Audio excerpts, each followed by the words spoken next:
இயேசு கிறிஸ்துவின் நாமத்தினாலே இங்கே கூடியிருக்கிற சபை மக்கள் யாவருக்கும் எனது அன்பின் வாழ்த்துக்களை நான் தெரிவித்துக் கொள்கின்றேன்.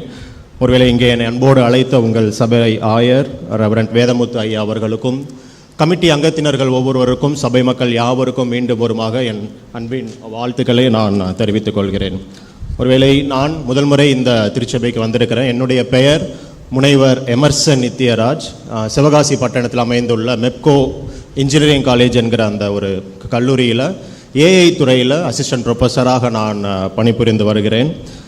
என்னுடைய சொந்த ஊர் மேலூர் சிஎஸ்ஐ மேரி எல் ஃப்ளாக் என்கிற திருச்சபையை பூர்வீகமாக கொண்டவன். என்னுடைய மனைவி, எனக்கு 4 வயதில் ஒரு மகள் இருக்கின்றார். இந்த இடத்திற்கு எனக்கு கொடுக்கப்பட்ட அழைப்பு என்னுடைய சபை ஆயர் ரெவரண்ட் தினகர இயேசுபாதம் ஐயா அவர்கள் மூலமாக எனக்கு கிடைத்தது. அவருக்கும் இந்த வேளையில் என் அன்பின் வாழ்த்துக்களை நான் தெரிவித்துக் கொள்கிறேன். ஒருவேளை அந்த சபையை பார்க்கும் பொழுது, உங்களை பார்க்கும் பொழுது மிகுந்த மகிழ்ச்சியாக இருக்கிறது. இந்த நாட்களில் நாம் இந்த நாளில் இங்கே கூடியிருக்கின்ற ஒரு நோக்கம், நமக்கு கொடுக்கப்பட்டிருக்கிற தலைப்பு பெந்தேகோஸ்தே ஞாயிறு. அப்படி தானே? வருடம் நாம் ஆசரிக்கிற ஒரு நிகழ்வு இது. ஒவ்வொரு வருடமும் நாம் அந்த ஞாயிறை ஆசரிக்கிறோம். ஒருவேளை இதை குறித்த ஒரு பின்னயத்தை நம்ம பார்த்தோன்னா, கரெக்டாக ஈஸ்டரில் இருந்து, ஆண்டவரோட உயிர்த்தெழுந்த பண்டிகையிலிருந்து எத்தனாவது நாள் இதை கொண்டாடுறோம்? பேச மாட்டீங்களே. ஒருவேளை நான் ப்ரொஃபஸராக இருக்கனால என்னோடய பிரசங்கமும் அதிக கேள்வியினால் நிறைந்திருக்கும். நீங்கள் இன்ட்ராக்ட் பண்ணிங்கன்னா நல்லாயிருக்கும். தெரியுமா எத்தனாவது நாள்னு? ஒருவேளை நம்மளுடைய டயோசிஸ்லேருந்து நமக்கு கொடுக்கப்பட்ட ஆல்மனாக்கில் பார்த்தீங்கன்னா, ஈஸ்டர் முடிஞ்ச உடனே ஒவ்வொரு சண்டேயோட தலைப்பு கீழேயும் உயிர்த்தெழுந்த திருநாளுக்கு பின்வரும் 1ஆம் ஞாயிறு, 2ஆம் ஞாயிறு, 3ஆம் ஞாயிறுன்னு ஒரு 6 ஞாயிறு வரும். கரெக்டாக ஈஸ்டர்லேருந்து 50வது நாள் அது ஒரு சண்டே தான் அமையும். அந்த நாளில் நம்ம என்ன கொண்டாடுறோன்னா, இந்த பெந்தேகோஸ்தே ஞாயிறை நாம் கொண்டாடுகின்றோம். ஒருவேளை அப்போஸ்தலர் 2:1 இப்படியாய் கூறுகின்றது, பெந்தேகோஸ்தே என்னும் நாள் வந்தபோது அவர்கள் எல்லோரும் ஒருமனப்பட்டு ஓரிடத்திலே வந்திருந்தார்கள் என்று வேதம் இப்படி சொல்லுகின்றது. இதில் 2 காரியத்தை குறித்து நான் இங்கே பேச இருக்கிறேன்.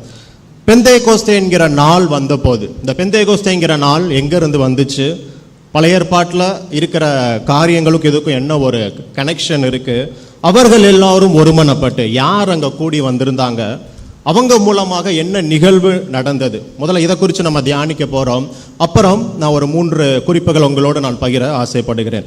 ஒருவேளை பழைய ஏற்பாட்டு காலத்தில் நம்ம பார்த்தோன்னா, இஸ்ரேவேல் ஜனங்கள் அடிமைத்தனமாகி எகிப்திலிருந்து அவங்க வெளியே வந்து வனாந்திரத்தில் அவங்க டிராவல் பண்ணுறப்ப மோசே மூலமாக கடவுள் ஒரு 3 மோசே மூலமாக தான் அங்கே பல கட்டளைகள் ஆண்டவர் கொடுத்து கொண்டே வருகிறார். அதில் ஒரு 3 பண்டிகைகளை இஸ்ரவேல் ஜனங்கள் ஆசரிக்கணும்னு கடவுள் சொல்கிறார். ஒருவேளை இந்த காரியத்தை குறித்து நம்ம யாத்திராகமம் 23, 34, உபாகமம் 16 இந்த வேத பகுதியில் எல்லாம் நம்ம பார்க்கலாம்.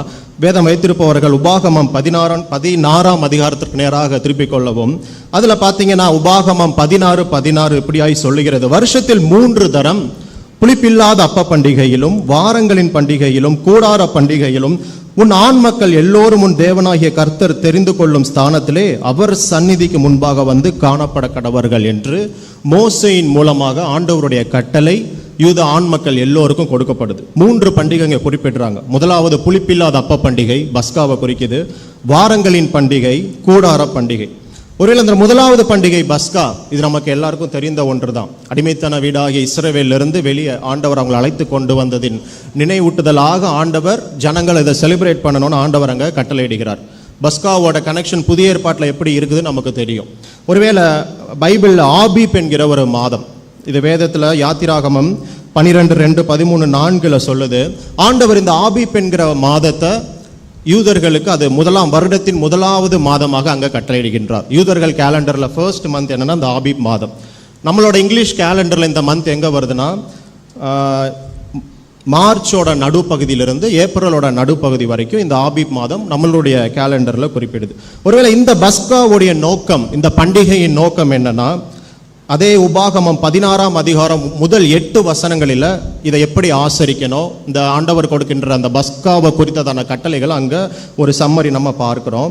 3ஆம் வசனத்தில், நீ எகிப்து தேசத்திலிருந்து புறப்பட்ட நாளை நீ உயிரோடு இருக்கும் நாளெல்லாம் நினைக்கும்படி பஸ்கா பலியுடனே புளிப்புள்ள அப்பம் புசியாமல் சிறுமையின் அப்பமாகிய புளிப்பில்லாத அப்பங்களை 7 நாள் வரைக்கும் புசிக்க கடவாயின்னு அந்த பஸ்காவை எப்படியெல்லாம் ஆசரிக்கணும்னு அங்கே கட்டளை பிறக்குது.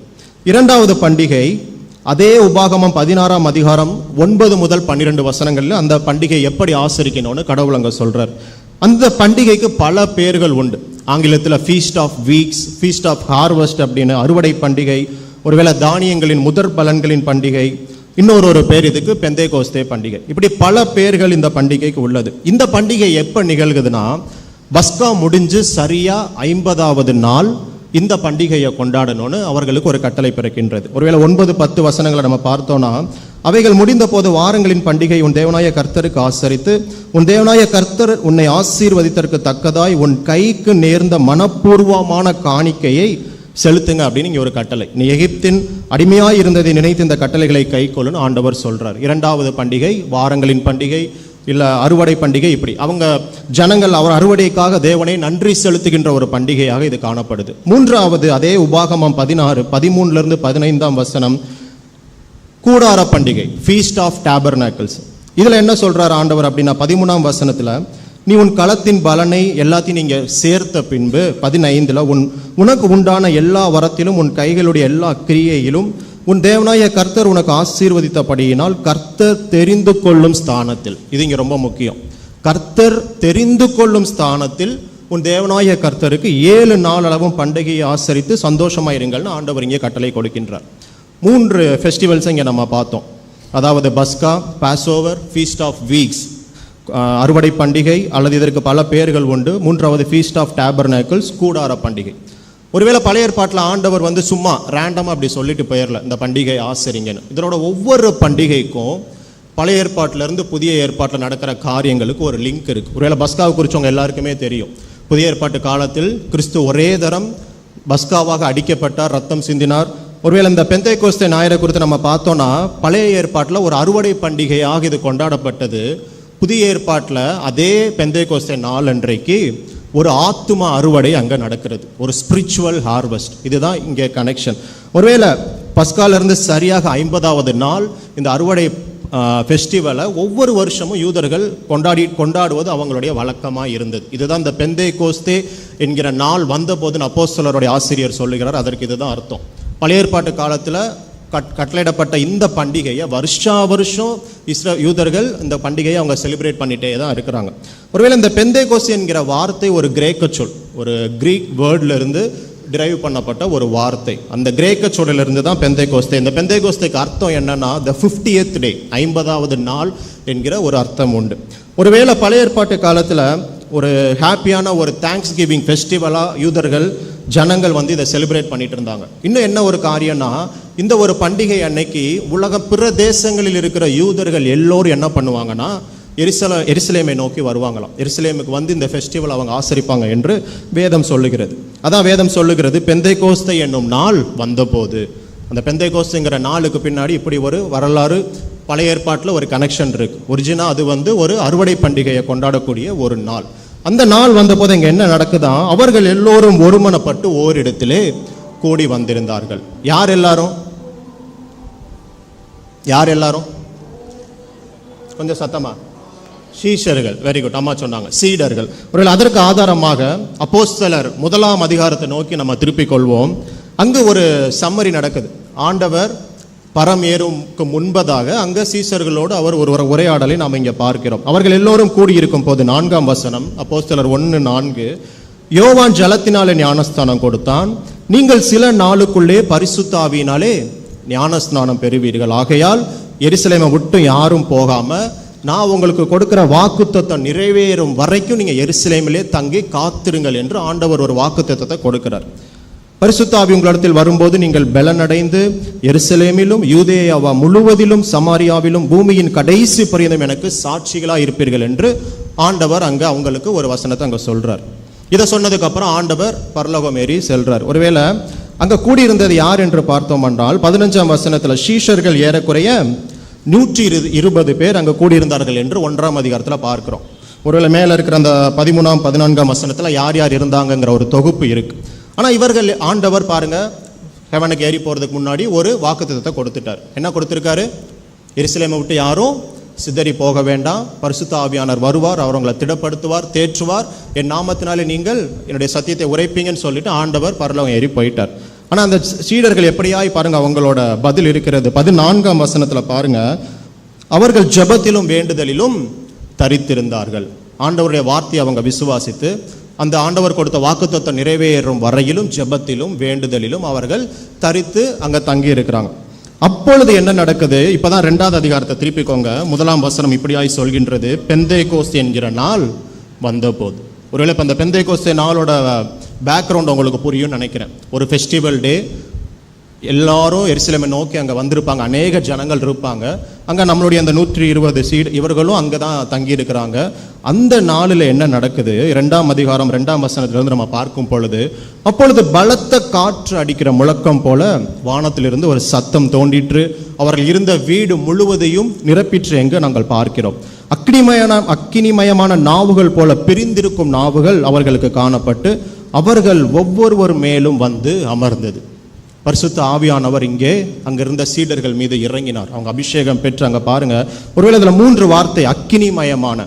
பழைய ஏற்பாட்டில் பார்த்தோன்னா ஆண்டவருடைய பிரசனம் எங்கெல்லாம் பைபிள் ரெஃபரன்ஸில் இருக்கும் அங்கெல்லாம் ஒன்று அக்கினி இருக்கும், இல்லைன்னா பெருங்காற்று இருக்கும், இல்லைன்னா இடி முழக்கங்கள் இருக்கும். இது எங்கெங்கெல்லாம் பழைய ஏற்பாட்டில் கூறப்பட்டிருக்கும் அங்கெல்லாம் தேவனுடைய பிரசனம் இருக்கும். இங்கே அக்கினிமயமான நாவுகள் அங்கே குறிப்பிடுது. ஒருவேளை அக்கினிமயமான நாவு தேவனின் பிரசனத்தை இங்கே குறிக்குது. நாவுகள் போல, டங்ஸ். ஏன்னா இதுக்கப்புறம் சீஷர்கள் என்ன பண்ண போறாங்க? ஆண்டவருடைய வசனத்தை, காஸ்பலை உலகமெங்க அவங்க எடுத்து செல்ல போறாங்க. பிரிந்திருக்கும் நாவுகள், டிவைடட் டங்ஸ். அங்க ஒருத்தர் 2 பேர் மேல இல்லை, அங்க குரூப்பா இல்லை, அங்கிருந்த ஒவ்வொரு சீடர்கள் மீதும் பரிசுத்த ஆவியானவர் இறங்கினார். ஒவ்வொருவர் மேலும். ஒருவேளை அங்கே வந்து காமனா குரூப் அப்படின்னு எங்கேயும் குறிப்பிடல. பிரிந்திருக்கும் நாவுகள், டிவைடட் டங்ஸ், ஒவ்வொரு சீடர்கள் மீதிலும் பரிசுத்த ஆவியானவர் இறங்கினார். இந்த அக்கினி தேவனுடைய பரிசுத்த பிரசன்னத்தையும் வல்லமையையும் குறிக்கின்றது. இந்த நாவுகள் தேவனுடைய வார்த்தையை உலகத்திற்கு அறிவிக்கும் பணியை இங்கே குறிப்பிடுகின்றது. பாருங்க, இப்படி நடந்துட்டு இருக்கிற பொழுது அவர்கள் எல்லாரும் பரிசுத்த ஆவியினால நிரப்பப்பட்டுட்டாங்க. ஆவியானவர் தங்களுக்கு தந்திருந்த வரத்தின்படியே வெவ்வேறு பாஷையிலே பேச தொடங்கினார்கள். இப்போ ஆவியானவர் இறங்கிட்டாரு, அவங்க அந்நிய பாஷைகளில் பேசுகிறாங்க. ஆனால் அங்கே சீடர்கள் மட்டும் இல்லை. இந்த சத்தம் கேட்ட உடனே பண்டிகையை கொண்டாடுவதற்காக எருசலேமில் கூடியிருந்த ஜனங்கள் என்ன பண்ணுறாங்க? என்னடா என்னமோ ஒன்று புதுசாக நடக்குது அப்படின்னு பார்த்துட்டு இருக்கிறாங்க. அப்போ அங்கே அவங்களுக்கு ஒரு ஆச்சரியமான காரியம் காத்துட்ருக்கு. என்ன நடந்துச்சு? அங்கே கூடியிருந்த சீடர்கள் மோஸ்ட்லி அவங்க கலிலேயராக இருக்கிறாங்க. ஒருவேளை வேத அறிஞர்கள் சொல்கிறாங்க அவங்களுக்கு அராமிக், எபிரேய பாஷை இல்லை கிரேக்க பாஷை தான் தெரிஞ்சிருக்குன்னு சொல்கிறாங்க.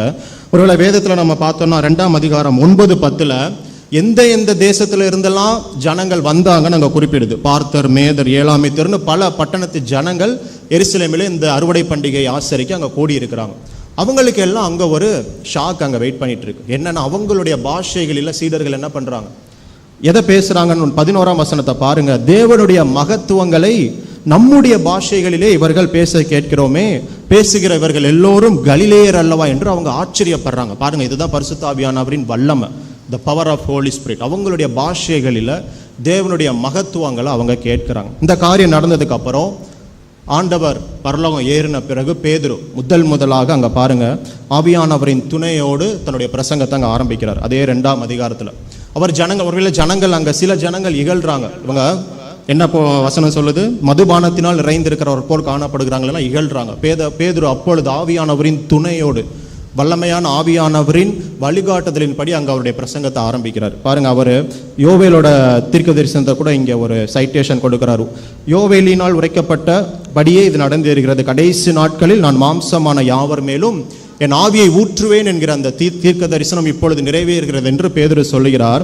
இப்படி அவருடைய பிரசங்கத்தை முடிக்கிறப்ப அதே 2ஆம் அதிகாரம் 37ஆம் வசனத்தில் இதை அவர்கள் கேட்ட பொழுது இருதயத்தில் குத்தப்பட்டவர்களாகி பேதுருவையும் மற்ற அப்போஸ்தலரையும் பார்த்து, சகோதரரே, நாங்கள் என்ன செய்ய வேண்டும் என்று அவங்க தங்களை கன்ஃபஸ் பண்ணுறாங்க. பாருங்கள், இதுதான் ஒரு அழகான காரியம். அங்கே கூடியிருந்த ஜனங்கள் ஒருவேளை எல்லோரும் இதை சொல்லியிருக்க மாட்டாங்க.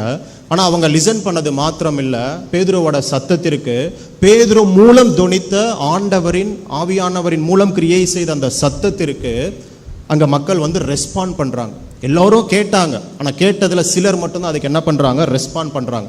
அதன் விளைவாக அப்போஸ்தலர் 2:41 அவனுடைய வார்த்தையை சந்தோஷமாக ஏற்றுக்கொண்டவர்கள் ஞானஸ்நானம் பெற்றார்கள். அன்றைய தினம் எத்தனை பேர்? 3000 பேர் சேர்த்து கொள்ளப்பட்டார்கள். The first church after the ஆண்டவர் பரலோகம் ஏறின பின்பு முதல் சபை அங்கே கூடுது. ஆனால் இதுக்கு யார் பேக்ரவுண்டாக இருக்கான்னா ஆவியானவர் தந்த பலத்தினால பேதுரு அங்கே பேசுகிறாரு. 3000 ஜனங்கள் அங்கே சேர்க்கப்பட்டாங்க என்று நாம் பார்க்கின்றோம். ஒருவேளை பெந்தேகோஸ்தேக்கு முன்பதாக பாருங்க, ஆண்டவரோடு சீஷர்கள் டிராவல் பண்ணாங்க. எல்லோரும் ரொம்ப பெர்ஃபெக்டாக விசுவாசம் உள்ளவர்களாம் இல்லை. பல நேரங்களில் அவிசுவாசத்தை சீடர்கள் என்ன பண்ணாங்க, அவங்க வெளிப்படுத்தினாங்க.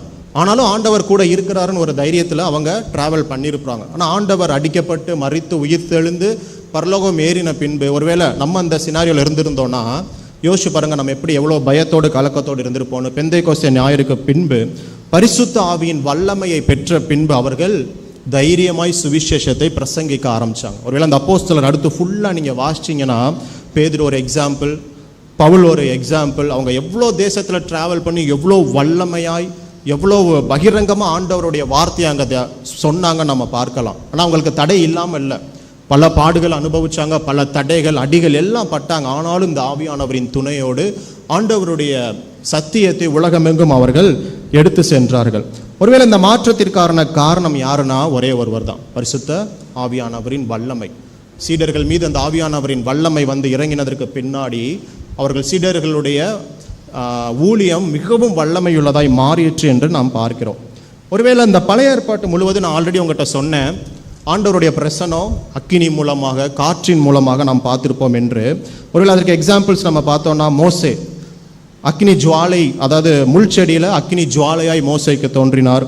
அதே மாதிரி இன்னொரு இடத்துல பார்த்தோன்னா, மலையின் மேல் கார்மேகமும் பலத்த எக்கால சத்தமும் உண்டாயிற்று, சீனாய் மலையில் அக்கினினால் ஆண்டவர் இறங்கினார். இப்படி பல இடங்களை பார்க்கிறோம். ஆனால் அந்த பெண்டெகோஸ்டோட உண்மையான ஒரு சத்தியம் என்னன்னா, பழைய ஏற்பாட்டு காலத்தில் ஒருவேளை அந்த ஆண்டவர் 3 பண்டிகைகளை சொன்னார்.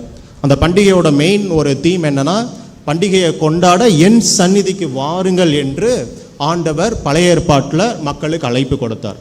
ஆனால் இங்கே பெந்தைக்கோஸ்தே ஞாயிறு அன்று எந்த பில்டிங் மேலும் அக்கினி இறங்கலை, எந்த மலை மீதும் அக்கினி இறங்கலை. என்ன நடந்தது? சீடர்களுடைய இருதயம் பரிசுத்த ஆவியினால் நிரப்பப்பட்டது. இதுதான் பெந்தைக்கோஸ்தேவோட உண்மையான சத்தியம். ஆண்டவர் அவரை நோக்கி அழைக்கல. ஒருவேளை பழைய ஏற்பாட்டில் பல இடங்களில் ஆண்டவர் சொல்லியிருப்பார், அவர் பிரசனத்திற்குள் வரும்பொழுது பரிசுத்தமாக்கி கொள்ளுங்கன்னு பல கட்டளைகள் இருந்தது. ஆனால் ஆண்டவர் இங்கே பாருங்க, நம்மளுடைய இருதயத்தில் அவர் வந்து வாசம் பண்ணுகின்றார் பரிசுத்த ஆவியானவர் மூலமாக. இதுதான் பெந்தைக்கோஸ்தேவோட ஒரு உண்மையான ஒரு சத்தியம். எத்தனை பேர் விசுவாசிக்கிறீங்க இங்கே பெந்தைக்கோஸ்தே ஞாயிறு அன்று பரிசுத்த ஆவியானவர் நம்மீது வாசம் பண்ணுகிறார், கிரியை செய்கிறார்? எத்தனை பேர் விசுவாசிக்கிறீங்க? ஆமென், அல்லேலூயா. ஓகே. ஒருவேளை பழைய ஏற்பாட்டு காலத்தில் ஆண்டவர் எங்கேயுமே டைரக்டாக மக்களோட அவர் பேசலை. தீர்க்கதரிசிகளை யூஸ் பண்ணார், ஒரு மீடியேட்டர்ஸ் யூஸ் பண்ணார். வனாந்திரத்தில் பார்த்தீங்கன்னா மோசே, பல எல்லா சூழ்நிலையிலும் மோசே மூலமாக தான் ஆண்டவர் என்ன பண்ணுறாரு, மக்களோட அங்கே தன்னுடைய கட்டளைகளை அவர் பகிர்ந்து கொண்டு இருக்கிறார். ஆனால் புதிய ஏற்பாட்டு காலத்தில் பரிசுத்த ஆவியானவர் மூலமாக தேவன் நம்மோடு இருக்கிற ஒவ்வொருவரோடும் அவர் உறவாடி கொண்டிருக்கிறார், வழிகாட்டி கொண்டிருக்கிறார். பல காரியங்கள் நம்மால் சொல்ல முடியும். ஒருவேளை இந்த பரிசுத்த ஆவி என்பது நமக்கு பல அனுபவங்களை தருகின்றதாய் காணப்படுது. பல அனுபவம். ஒருவேளை தைரியத்தையும், சீடர்களுக்கு கொடுத்தது போல தைரியத்தையும் வல்லமையும் தருகின்றது. எப்பேற்பட்ட சூழ்நிலை ஆனாலும் சரி, வியாதி மரண படுக்கையானாலும் சரி, சமாதானத்தை தர அது வல்லமையுள்ளது. சரியான பாதை, பல நேரம் நம்ம வழி தவறி போவோம், அப்போல்லாம் நமக்குள்ள ஒரு சத்தம் உண்டாகும், செய்யாத பண்ணாத. நம்முடைய நல் வழியில் நடத்துகின்றதா இது காணப்படுகிறது. உடைந்த இருதயங்களை ஆறுதல் படுத்துகின்றது. தேவனுடைய அன்பால் நம்மை நிரப்புகின்றது. பிரிவினைகளை அகற்றி சமாதானத்தையும் ஒற்றுமையும் தருகின்றது. ஞானத்தையும் புரிதலையும் தருகின்றது. பயத்தை அகற்றி தைரியத்தை தருகின்றது. இன்னும் இப்படி நம்ம அடுக்கிட்டே போகலாம். ஒருவேளை பரிசுத்த ஆவியானவரின் துணை இருந்தால், உங்களுக்கு முன்னாடி இருக்கிற இந்த உலகத்திலிருந்து எப்பேற்பட்ட சூழ்நிலைகள் உங்களுக்கு வந்தாலும் ஆவியானவரின் துணையோடு நீங்கள் அதை ஜெயிக்கலாம். விசுவாசிக்கிறீங்களா? பாருங்க, அன்று சீடர்கள் அதே ஆவியானவரின் துணையோடு இந்த உலகத்தை ஜெயிச்சாங்க. பாடுகள் இருந்துச்சு, ஆமாதான், அவங்களுக்கு எதிராக சூழ்நிலைகள் இருந்துச்சு, உண்மைதான். ஆனாலும் அவர்கள் பரிசுத்த ஆவியானவரின் துணையோடு அவர்களுக்கு குறித்த ஓட்டத்தில் அவங்க ஓடி முடிச்சாங்க. ஆண்டவருடைய ராஜ்யத்தை கட்டுகிற வேலையை அவங்க பார்த்தாங்க. இன்னைக்கு நம்ம முன்னாடி இருக்கிற உலகம் நம்ம மேலே எவ்வளவோ கஷ்டமான கடினமான பாடுகள் சூழல்களை தூக்கி வீசலாம். ஆனாலும் தேவன் சொல்லுகிறார், இந்த பரிசுத்த ஆவியானவரின் துணையோடு நாம் இதை ஜெயிக்க நம்மால் இதை முடியும். ஒரே ஒரு ஆன்சர், ஆவியானவர், கடவுளின் துணை மட்டும்தான். ஒருவேளை ஃபாதர் பெர்க்மன்ஸோட ஒரு அழகான ஒரு பாடல் இருக்கு, வல்லமையின் ஆவியானவர் என்னுள். எத்தனை பேருக்கு தெரியும்? ஒரு சரணத்தை மட்டும் சந்தோஷமா நம்ம பாடிட்டு ஆண்டவருடைய செய்திக்குள்ளாக செல்வோம். இ மைனர். வல்லமையின் ஆவியானவர் என்னுள் வந்துவிட்ட காரணத்தினால் பொல்லாத சாத்தான ஒரு சொல்லாலை விரட்டி விட்டேன். எல்லோரும் வல்லமையின் ஆவியானவர் என்னுள் வந்துவிட்ட காரணத்தினால் கொல்லாத சாத்தான ஒரு சொல்லால விரட்டி விட்டேன். நீங்க பாடுறத பார்த்தா ஒரு சொல் இல்ல, 1000 வருஷம் எடுத்தாலும் சாத்தான் போக மாட்டான், கூடாரம் போட்டு இங்கே உட்காந்துருவான். எத்தனை பேருக்கு பேச முடியும்? வாய்கள் இருக்கிறதுல கை தட்டுங்க, டான்ஸ் ஆடுங்கலாம் நான் சொல்ல மாட்டேன். உரத்த சத்தமாய் நாம் ஆராதிக்க போகிறோம். ஒரே ஒரு முறை இந்த பாடுவோம். வல்லமையின் ஆவியானவர், கைகளை தட்டி, வந்துவிட்ட காரணத்தினால் கொல்லாத சாத்தான ஒரு சொல்லாலே விரட்டி விட்டேன். வல்லமையின் ஆவியானவர் என்னுள் வந்துவிட்ட காரணத்தினால் சமாய் கொல்லாத சாத்தான ஒரு சொல்லால விரட்டி விட்டேன். பவராவி எனக்குள்ளே பயாவி அணுகுவதில்லை, பவராவி எனக்குள்ளே பயாவி அணுகுவதில்லை, அன்பினாவி எனக்குள்ளே அகற்றிவிட்டேன் கசப்புகள், அன்பினாவி எனக்குள்ளே அகற்றிவிட்டேன் கசப்புகள். எல்லோரும் சேர்ந்து வல்லமையின் ஆவியானவர் என்னுள் வந்துவிட்ட காரணத்தினால் கொல்லாத சாத்தான ஒரு சொல்லால விரட்டி விட்டேன். எத்தனை பேர் விசுவாசிக்கிறீங்க? ஆமென். வல்லமையின் ஆவியானவர் நம்மில் இருக்கும் பொழுது நமக்கு எந்த ஒரு குறையும் இல்லை. ஒருவேளை நிறைய மக்கள் நீங்க ஒரு கேள்வியை எழுப்பலாம். நம்ம வாழ்ந்துட்டு இருக்கிற இந்த ஒரு நாட்கள் மிகவும் பொல்லாத கடினமான நாட்கள், ஒருவேளை இறைச்சலான நாட்கள், கலக்கமான நாட்கள். ஒருவேளை சோஷியல் மீடியாவை திறந்தாலே இன்னைக்கு என்னதான் வருது? ஒரே மர்டர், ரேப், இப்படி தான் வந்துட்டே இருக்கு. ஒரு பக்கம் அரசியல் சினாரியோ, ஒரு பக்கம் நம்மளுடைய குடும்பம், அது அதுக்கு மேலே நம்ம ஒவ்வொரு குடும்பத்திலும் ஒவ்வொரு சூழல்கள் இருக்கலாம், கஷ்டங்கள் கவலைகள் இருக்கலாம். பிள்ளைகளை வச்சுருக்கிறவங்க இப்போ 10th 12 மார்க் வந்துச்சு, என்ன அடுத்த கட்ட காரியம், இப்படி பல கலக்கமான சூழலில் தான் நம்ம இன்னைக்கு நம்மளுடைய வாழ்க்கையை நம்ம நடத்தி கொண்டு வருகிறோம். ஒருவேளை இந்த சூழலிலும் கூட பலருக்கு ஒரு கேள்வி இருக்கலாம், ஆண்டவரின் சத்தத்தை இன்னும் என்னால் கேட்க முடியுமா? ஆண்டவர் இன்னும் என்னோட பேசிட்டு இருக்கிறாரா? அப்படிங்கிற ஒரு காரியம் எல்லோரும் மத்தியிலும் இருக்கலாம். இன்னைக்கு நம்ம தியானிக்க இருக்கிற நம்ம திருமண்டலம் கொடுத்திருக்கிற தலைப்பு இதுதான், பெந்தைக்கோஸ்தே கலக்கமான உலகில் கடவுளின் குரலை கேட்பது. Pentecost, hearing God's word in a noisy world.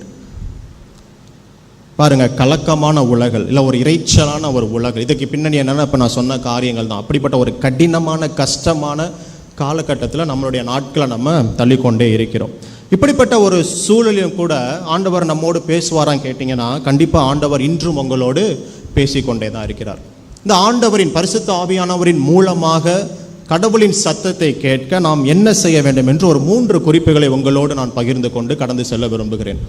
முதலாவதாக, ஆவியானவரின் சத்தத்தை கேட்க நம்மை சுற்றி இருக்கின்ற இந்த உலகத்தின் இறைச்சலை நாம் அமைதியாக்க வேண்டும். Silence the noise around you to hear the Holy Spirit.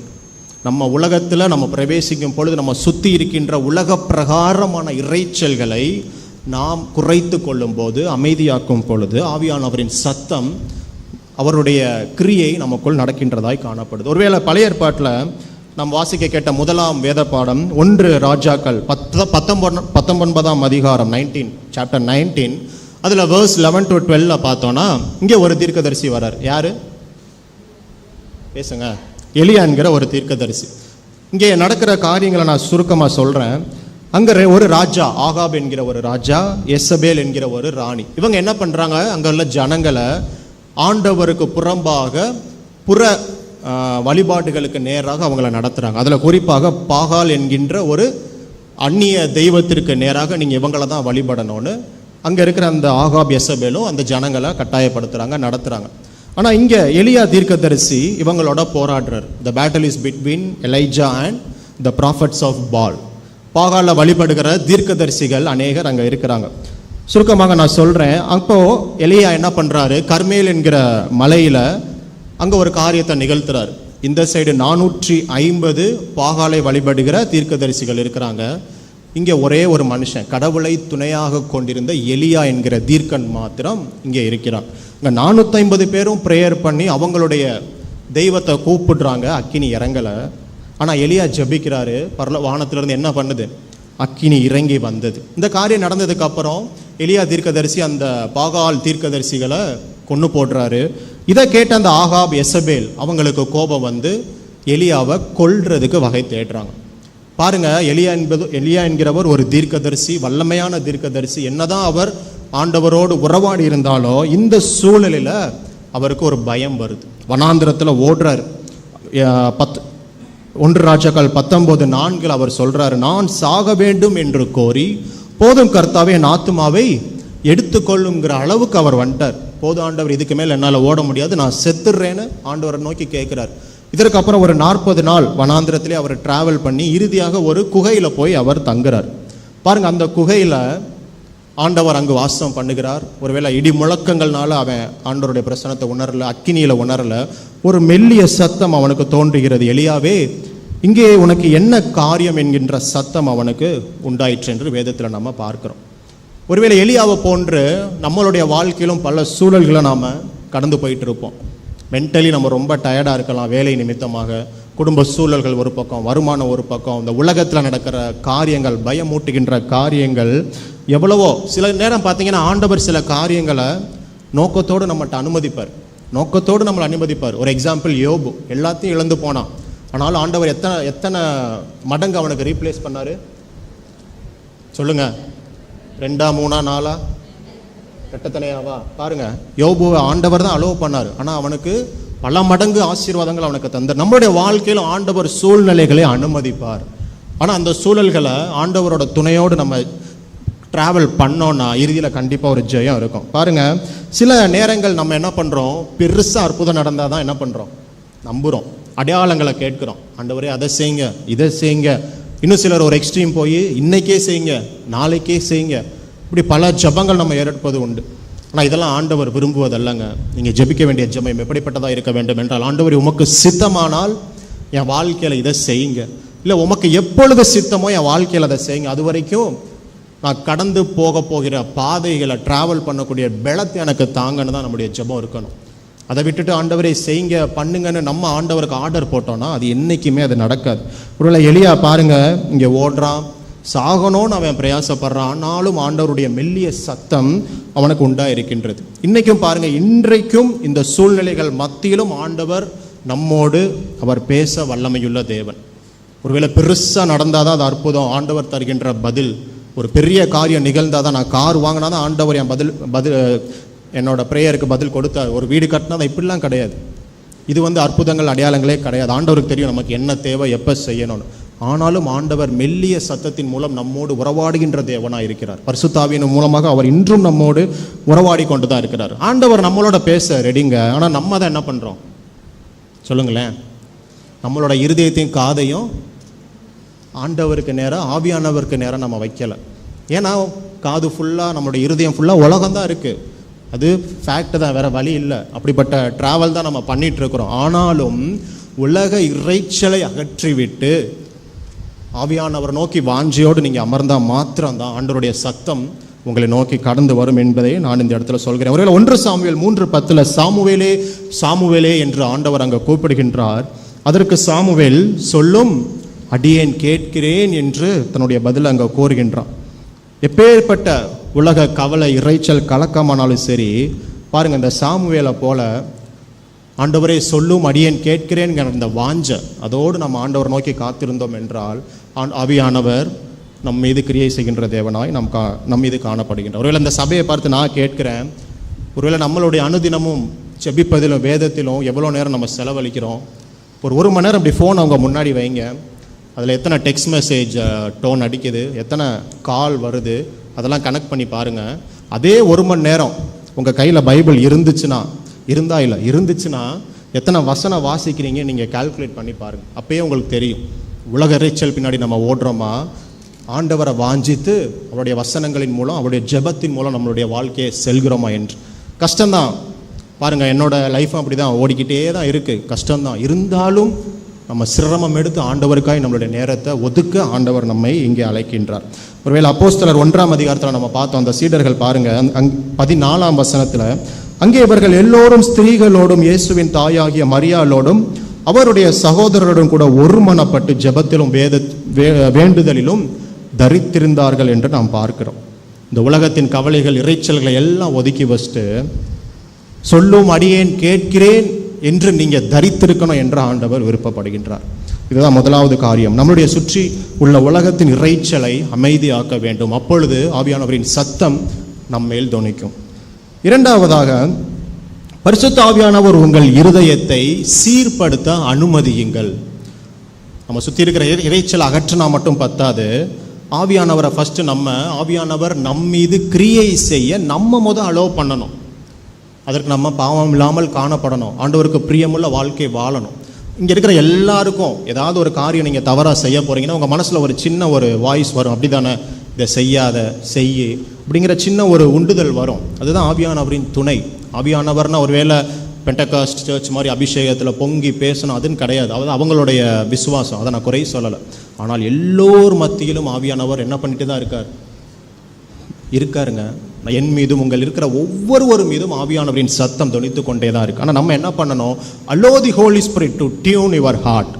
உங்களுடைய இருதயங்களை சீர்படுத்த ஆவியானவரை நம்ம அனுமதிக்க வேண்டும். அதற்கு நம்ம என்ன பண்ணணும்? ஒருவேளை பழைய காலத்தில் ரேடியோலாம் யூஸ் பண்ணியிருப்போம். ஒரு சேனல் கரெக்டாக நமக்கு அந்த சேனல் ஒர்க் ஆகணும்னா அந்த ஃப்ரீக்குவென்சிக்கு நம்ம என்ன பண்ணுவோம்? கரெக்டாக டியூன் பண்ணுவோம். எக்ஸாம்பிள் 98.4 அப்படி நிறைய ஃப்ரீக்குவென்சி ரேஞ்சுக்கு டியூன் பண்ணுவோம். அதே மாதிரி நம்முடைய இருதயங்களை ஆவியானவர் டியூன் பண்ணுறதுக்கு நாம் அலோவ் பண்ணணும். ஆவியானவர் நம் மீது கிரியை செய்ய நம்ம அலோவ் பண்ணணும். ஒருவேளை பார்த்தோன்னா பெந்தேகோஸ்தே ஞாயிறு என்று பாருங்கள், வெவ்வேறு பாஷைகளில் அங்கே பேசினாங்கன்னு நம்ம பார்த்தோம் இதுக்கு முன்னாடி. எப்படி அது சாத்தியம்? அதுதான் ஆவியானவரோட வல்லமை. ஒருவேளை ரோமர் 8:14 இப்படி சொல்லுது, மேலும் எவர்கள் தேவனுடைய ஆவியினாலே நடத்தப்படுகிறார்களோ அவர்கள் யாராக இருக்கிறார்களா? தேவனுடைய புத்திரர்கள் என்று அழைக்கப்படுகிறார்கள் என்று நம்ம பார்க்கிறோம். பாருங்க, ஆவியானவர் வாசம் பண்ணுகிற இருதயத்தின் அடையாளங்கள் ஒரு 4 காரியத்தை நான் சொல்றேன். ஆவியானவர் உங்க இருதயத்தில் கண்டிப்பாக வாசம் பண்றாரு. ஆனால் அது 4 ஒரு அடையாளங்கள். பாவத்தை உணரும் குணம் உங்களிடத்துல இருக்கும். அதான் நான் சொன்னேன், ஒரு தப்பு பண்றீங்கன்னா பண்ணாதங்கிற ஒரு உண்டுதல், பாவத்தை உணர்த்தும் குணம், நீங்க அதை அலோவ் பண்றப்ப ஆவியானவர் கிரியை செய்வார். பரிசுத்த வாழ்க்கைக்கான ஒரு வாஞ்சை, பரிசுத்தத்தை நோக்கி நம்மளுடைய வாஞ்சை எப்பொழுதும் நிலைத்து கொண்டே இருக்கும். எப்பேற்பட்ட சூழ்நிலையிலும் கலக்கத்தின் மத்தியிலும் உங்களுக்கு ஒரு சமாதானம் நிச்சயமாக உண்டாகும். அதற்காக ஒரு கஷ்டமான சூழ்நிலை வருது, சும்மா உட்கார்ந்தே இருந்தாலும் சமாதானம் வந்துடாது. அதற்கான ஜெபத்தில் ஏறெடுக்கணும். வேத வசனங்கள் மூலம் ஆண்டவர் நம்மோடு பேசுவார். ஏதாவது ஒரு சூழல், ஒருவேளை நீங்கள் திடீர்னு டிவி பார்த்துட்டு இருப்பீங்க, ஒரு சூழ்நிலை யோசிச்சுட்டே இருப்பீங்க. ஏதோ ஒரு சேனல் பார்க்குறீங்கன்னு வைங்க, கிறிஸ்டியன் சேனல், திடீர்னு உங்களுக்கான வசனம் அங்கே வந்திருக்கும். எனக்கு அந்த அனுபவம்லாம் உண்டு. இல்லை வீட்டில் இருப்பீங்க, உங்கள் வீட்டில் என்ன வசனம் தொங்கிட்டு இருக்குன்னு உங்களுக்கே தெரியாது. ஆனால் ஒரு சூழ்நிலையில் என்ன பண்ணோம்? அந்த வசனம் உங்களோடு பேசும். அப்போ தான் உங்களுக்கே தெரியும், ஓ இந்த வசனத்தை நம்ம தொங்க விட்டுருக்கோமா அப்படின்னு. இப்படி பல சூழலில் ஆவியானவர் உங்களோடு கிரியை செய்வார். கீழ்ப்படிதல், ஆவியானவர் உங்களிடத்துல வாசம் பண்ணும் பொழுது நம்மளோடத்துல கீழ்ப்படிதல் என்கிற அந்த குணம் அதிகரிக்கும். இப்படி பல காரியங்களை நம்ம சொல்லலாம். ஒருவேளை அதே பாட்டில் பாருங்க, 2ஆம் ஸ்டான்ஸா இப்படி சொல்லுது, கட்டுப்பாட்டின் ஆவியானவர் என்னை கண்ட்ரோல் பண்ணி நடத்துகின்றார். கட்டுப்பாட்டின் ஆவியானவர் என்னை கண்ட்ரோல் பண்ணி நடத்துகின்றார். இஷ்டம் போல அலைவதில்லை, அவர் சித்தம் செய்து வாழ்பவன் நான். சொல்லலாமா? இஷ்டம் போல அலைவதில்லை, அவர் சித்தம் செய்து வாழ்பவன் நான். வல்லமையின் கைகளை தட்டி, ஆனவர் என்னுள் வந்துவிட்ட காரணத்தினால்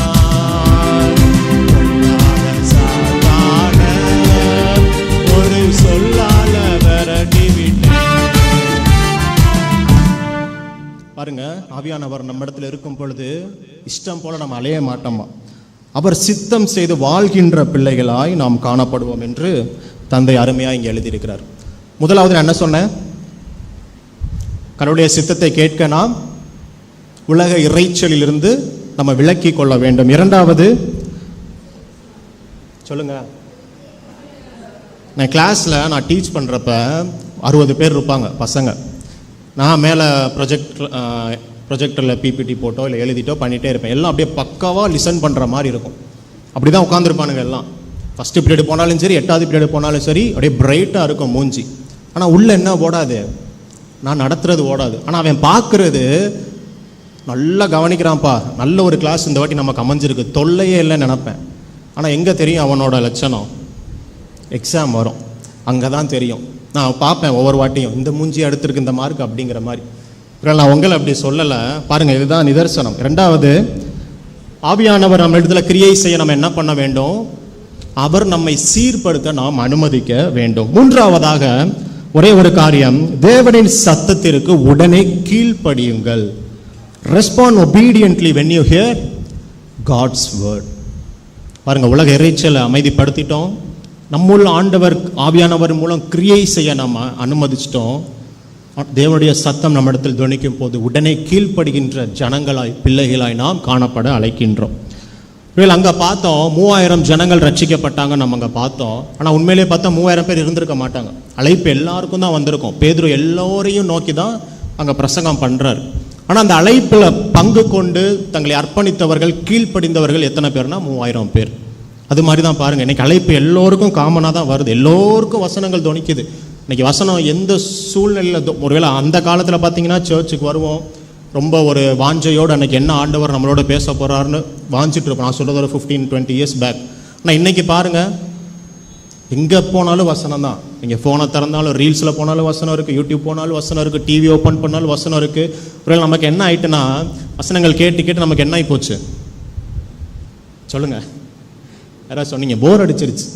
கேட்டதே கேட்கலாம், கேட்காததையும் கேட்கலாம். ஆனால் ஒரு காரியம், இப்போ நான் ஒரு வசனத்தை தியானிக்கிறேன், இதே வசனத்தை கொண்டு வேறொருவர் ஆவியானவரின் வழி நடத்துதலின்படி வேறு விதமாக உங்களுக்கு சொல்லலாம். உங்களுக்கு அது வேறு காரியங்களை உங்களுக்கு புதுசாக அது கற்றுத்தரலாம். இதே வசனத்தை 3வது ஒரு நபர் உங்களுக்கு அவர் தியானிக்கலாம், அவர் ஒரு வேறு காரியத்தை, ஒரு புது காரியத்தை உங்களுக்கு சொல்லலாம். உங்கள் எந்த வசனத்தை எத்தனை வாட்டி எத்தனை பேர் பேசினாலும் சரி, அதை நின்று நீங்கள் உங்கள் வாழ்க்கைக்கு பாடமாய் கற்றுக்கொள்கின்ற காரியம் என்ன, அதை தான் நீங்கள் பார்க்கணும். வசனத்தை சொன்னாங்க, இந்த வசனமா, இதைத்தான் அன்னைக்கு அவர் சொன்னார் அப்படின்னு போயிடக்கூடாது. ஒவ்வொருவர் மீதும் ஆவியானவர் வெவ்வேறு விதமாக கிரியை செய்வார். அதை தான் அன்னைக்கு சத்தியம். ஒருவேளை இங்கே பாருங்க, 3000 பேர் அங்கே முதல் சபை தோன்றுகிறது. பழைய ஏற்பாட்டு காலத்தில் ஆதியாகமம் 12:1 பாருங்க, அங்கே ஆபிரகாமுக்கு ஆண்டவர் சொல்றார், நீ உன் தகப்பனுடைய வீட்டை விட்டு புறப்பட்டு நான் உனக்கு காண்பிக்கும் தேசத்துக்கு போன்கிறார். ஆபிரகாம் என்ன பண்றார்? உடனே கீழ்ப்படுகின்றார். அவருக்கு பிறந்த மகனை கூட்டிட்டு எங்கே போக சொல்றாரு பாருங்க. இப்படி பல எக்ஸாம்பிள்ஸ் இருக்கு. இன்னும் ஒரே ஒரு எக்ஸாம்பிள், யாத்திராகமம் 3:10 மோசேக்கு ஆண்டவர் மோசையோடு பேசுறார். பார்வோனை போய் எதிர்கொள்னு சொல்றார். அவன் என்ன பண்றான்? அங்க சில டிபேட் நடந்தாலும் அவன் கீழ்ப்படுகின்றான். லூக்கால பார்த்தோன்னா மரியாள் தேவனுடைய வார்த்தையை கேட்டு கீழ்ப்படுகின்றாள். நான் சபையாகிய உங்களை நோக்கி நான் கேட்கிறேன். ஒருவேளை கடவுள் இன்னைக்கு உங்களை பார்த்து சொல்றார், ஒரு காரியத்தில் நீங்கள் கீழ்ப்படியணும்னு ஆண்டவர் சொல்றார். பாவத்தை விட்டு திரும்பு. ஒருவேளை சபையில் பிரிவினைகள் இருக்கலாம், உங்களுக்குள்ள குடும்பத்துக்குள்ள கசப்புகள் இருக்கலாம். இன்னைக்கு ஆண்டவர் உங்களை பார்த்து கேட்பது அதுதான், எனக்கு நீ கீழ்ப்படிவாயா? உங்களுக்குள்ள இருக்கிற விரோதத்தை சரி செய்து கொள்வீர்களா? ஒருவேளை நீங்கள் ஒரு காலத்தில் பரிசுத்தமான வாழ்க்கை வாழ்ந்திருக்கலாம், சில காலம் ஆண்டவரை விட்டு தூரம் போயிருக்கலாம். ஆண்டவர் திரும்ப உங்களை பார்த்து கேட்கிறார், மீண்டும் என் இடத்துல வா என்கிற ஒரு சத்தத்தை உங்கள் மீது தொனிக்கலாம்.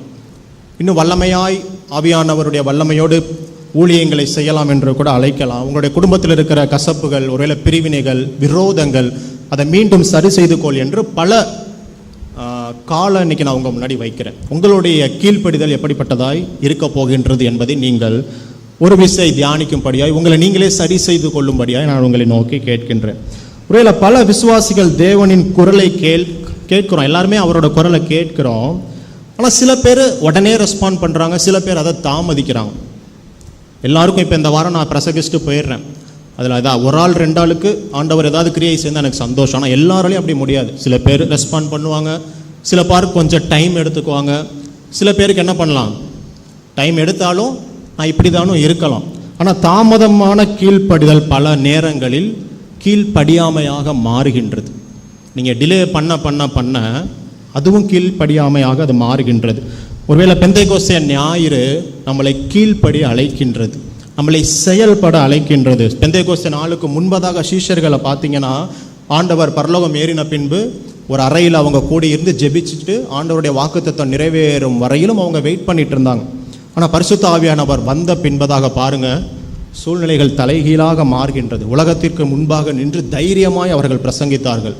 பேதுரு ஒரு காலத்தில் பார்த்தீங்கன்னா ஆண்டவரை என்ன பண்ணான், 3 தடவை மறுதளித்தான். ஆனால் ஆவியானவரின் வல்லம் அவனுக்குள் இறங்கினதுக்கு அப்புறம் தைரியமாய் பிரசங்கிக்கிறான்.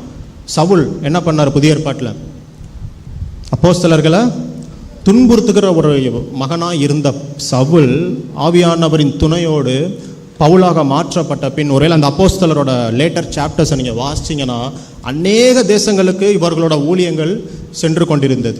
எல்லாத்துக்கும் காரணம் இந்த பெந்தைக்கோஸ்தே ஞாயிறு அன்று ஆவியானவரின் வல்லமை அவர்கள் மீது இறங்கின போது அவர்கள் ஆண்டவருக்கு கனிகளை தந்தார்கள். அந்த பெந்தைக்கோஸ்தே ஞாயிறு என்று ஒரு ஆவிக்குரிய ஆன்மீக அறுவடை நடந்தது.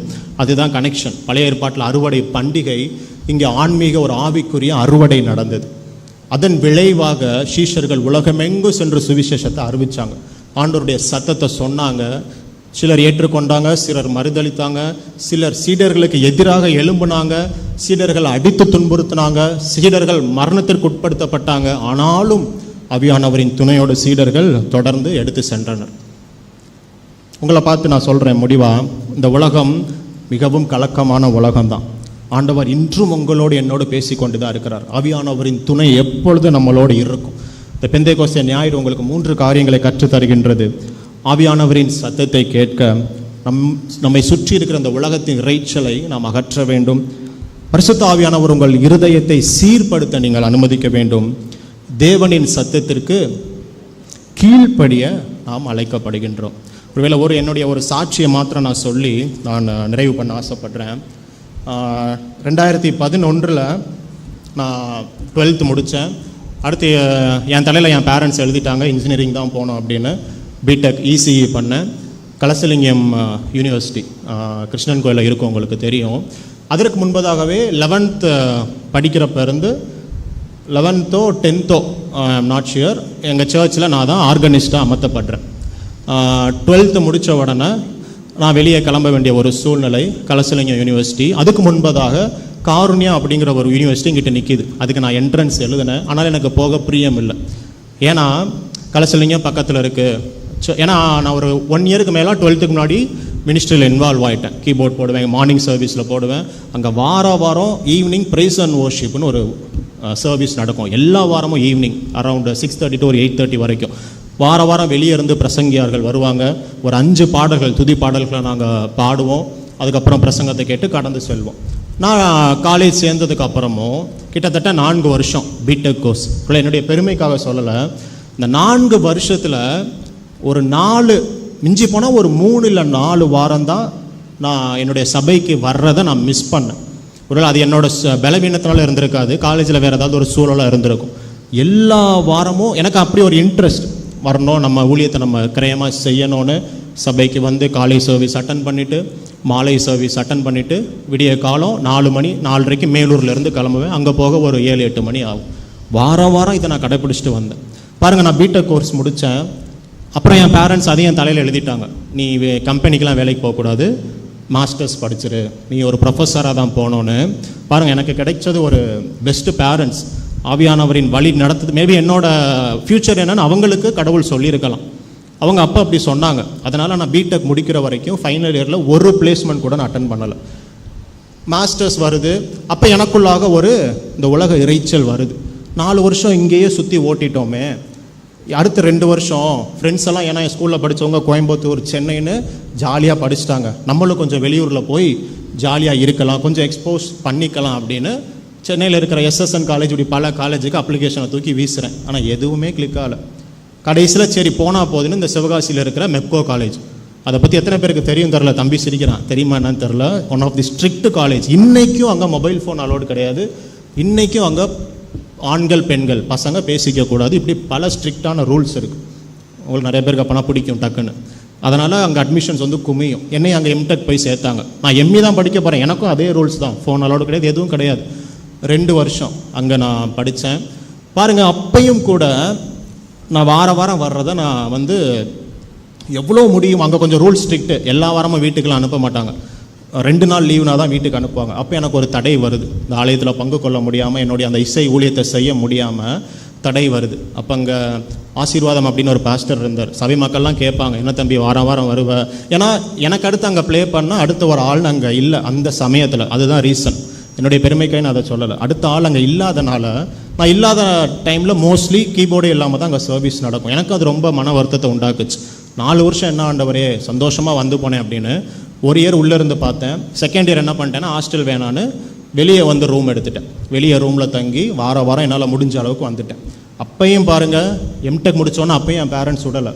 அடுத்து என்ன பண்ணியிருப்பாங்க சொல்லுங்கள், பிஹெச்டி தான் நீ பண்ணணும்னு குத்திட்டாங்க.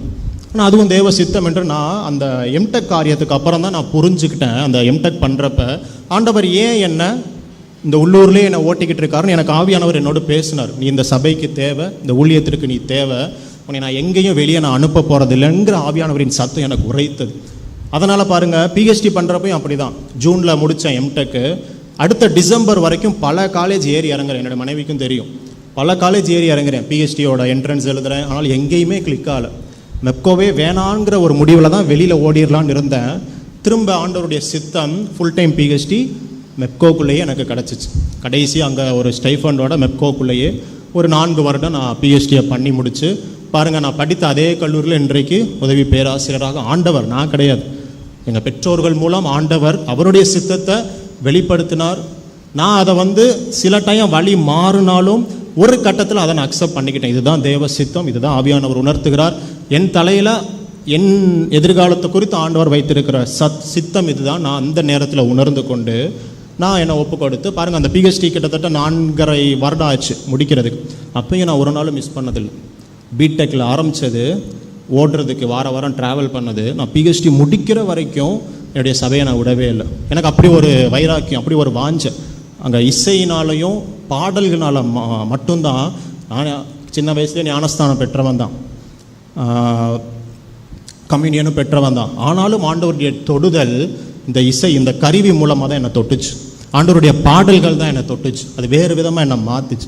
அதை தான் நான் சொன்னேன், ஆவியானவர் பல ரூபத்தில் உங்கள் மீது கிரியை செய்வார். என் மீது அவர் கிரியை செய்தது இந்த இசை கருவி தான். ஒருவேளை இங்கே பார்க்குறப்ப எனக்கு ரொம்ப சந்தோஷமாக இருக்குது. ஒருவேளை இந்த சர்ச் நான் கேள்விப்பட்டதே இல்லை, ஒருவேளை என்னை தப்பாக எடுத்துக்காதீங்க.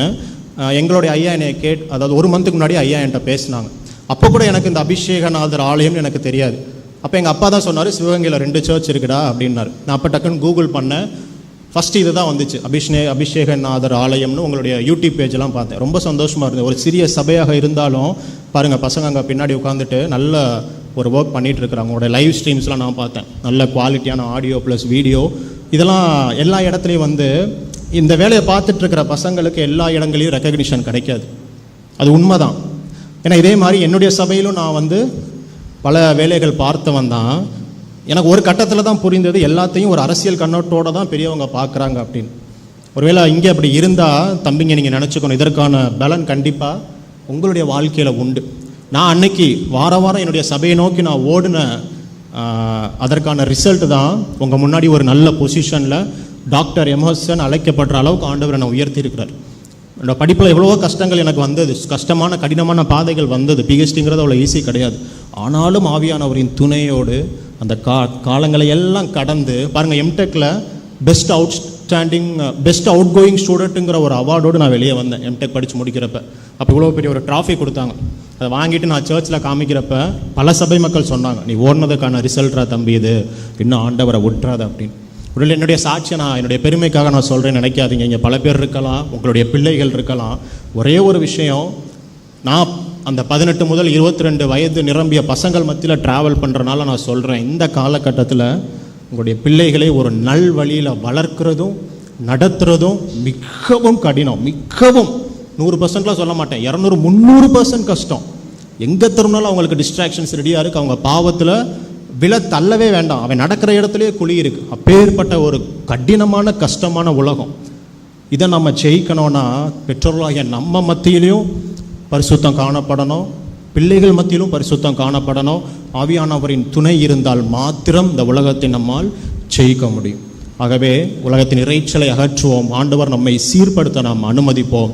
ஆண்டவருடைய சத்தத்திற்கு கீழ்ப்படிவோம். தேவன் தாமே அந்த வார்த்தைகளை ஆசீர்வதிப்பாராக. ஆமென்.